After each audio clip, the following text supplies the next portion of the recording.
And back here in Africa to the crisis in Sudan, clashes between Sudan's army and paramilitary rapid support forces has intensified as the war in the country's capital and western regions enter its 12th week, with no attempts in sight to bring a peaceful end to the conflict. Humanitarian groups say disease and malnutrition threaten the rising number of those displaced by relentless fighting. The RSF said it brought down an army warplane and a drone in Bari, in statements to which the army did not immediately respond. Airstrikes were launched in northern parts of the capital, and heavy artillery was used in the city's east. The International Organization for Migration says the battle, which started on the 15th of April, has resulted in the displacement of 2.2 million persons, with almost 645,000 fleeing across borders for safety. The UN also added that over 25 million people in Sudan need aid and protection. The death toll is believed to be much higher than recorded, with the World Health Organization saying about two-thirds of health facilities are out of service in combat-affected areas.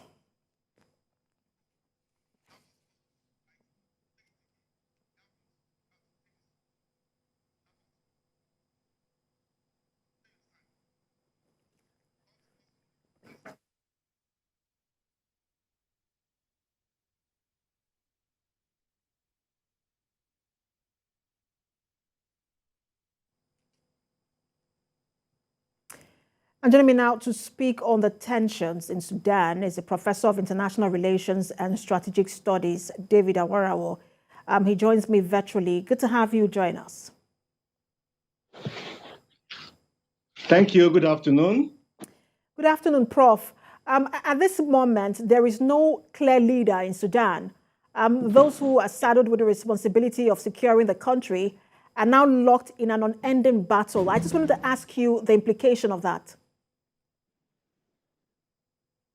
Well, the implication is that Sudan is quickly becoming a failed state without centralized authority.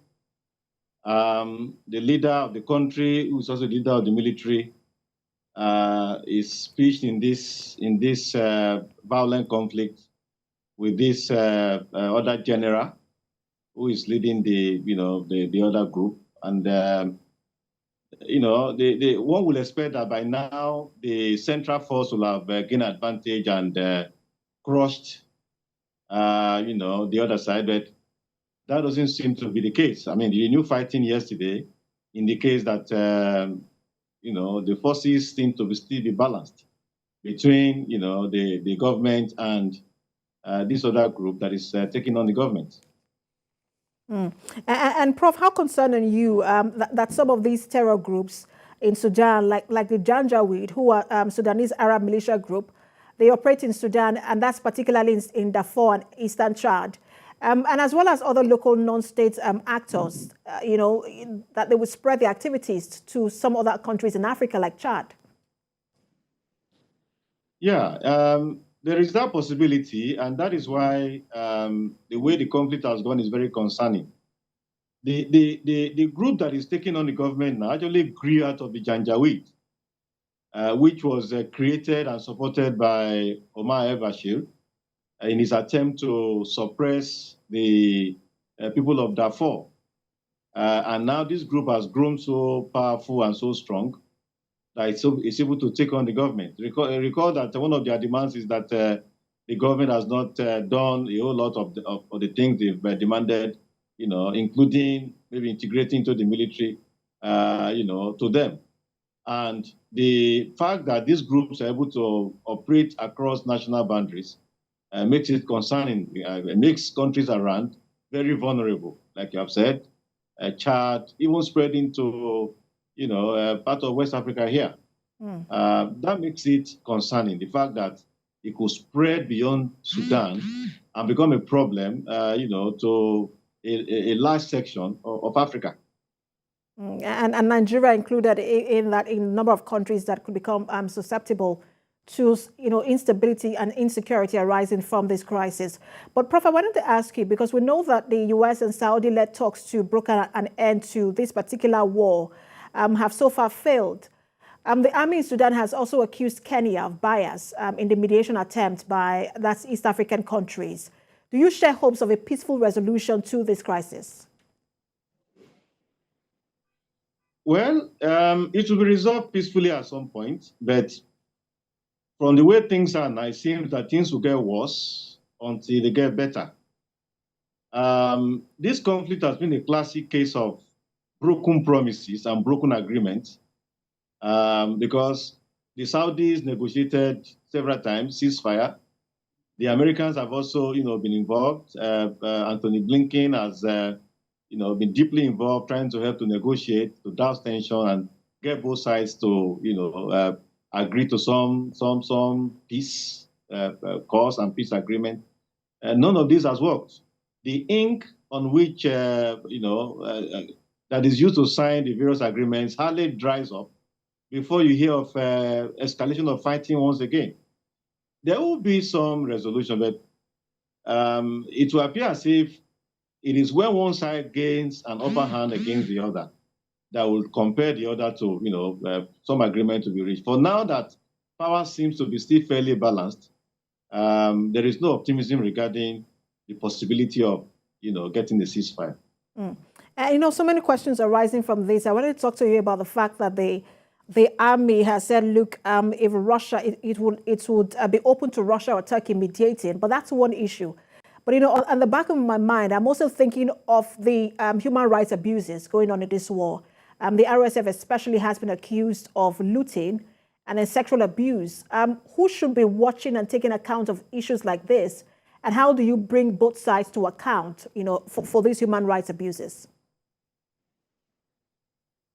The entire global community should be involved, should be concerned.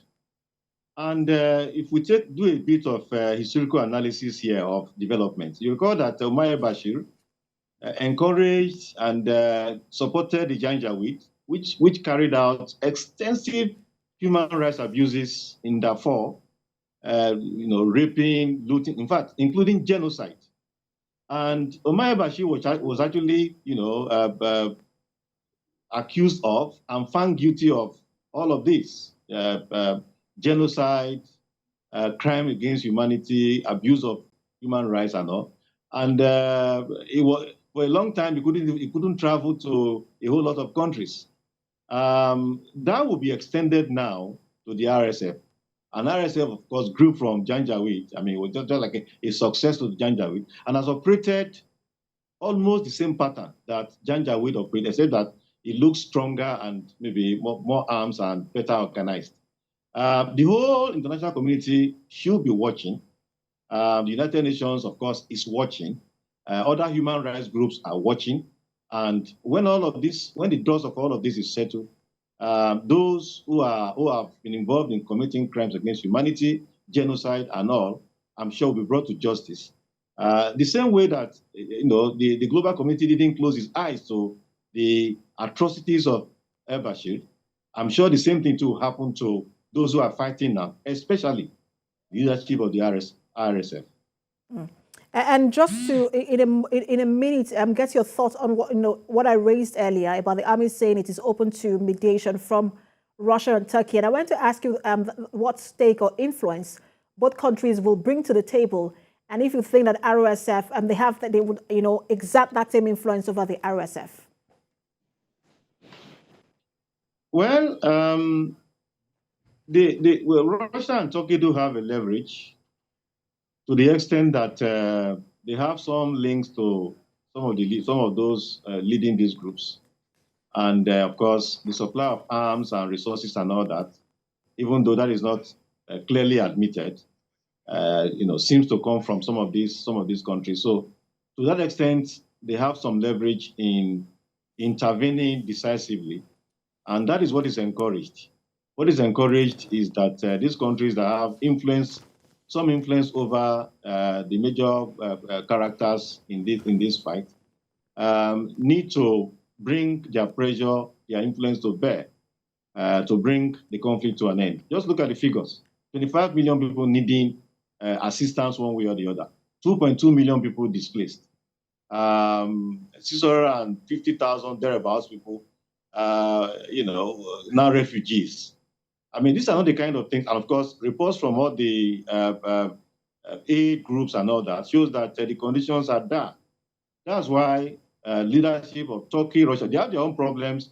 And these are not countries that are so concerned about protecting human rights. But of course, global stability should be of interest to them. And one expects that they will bring their weight to bear so that this conflict can be brought to an end. And hopefully West African countries also bring their weight to bear, because this humanitarian crisis will also put pressure on some of these countries. Thank you so much for talking to us. Professor of International Relations and Strategic Studies, David Awarawa. Thanks so very much.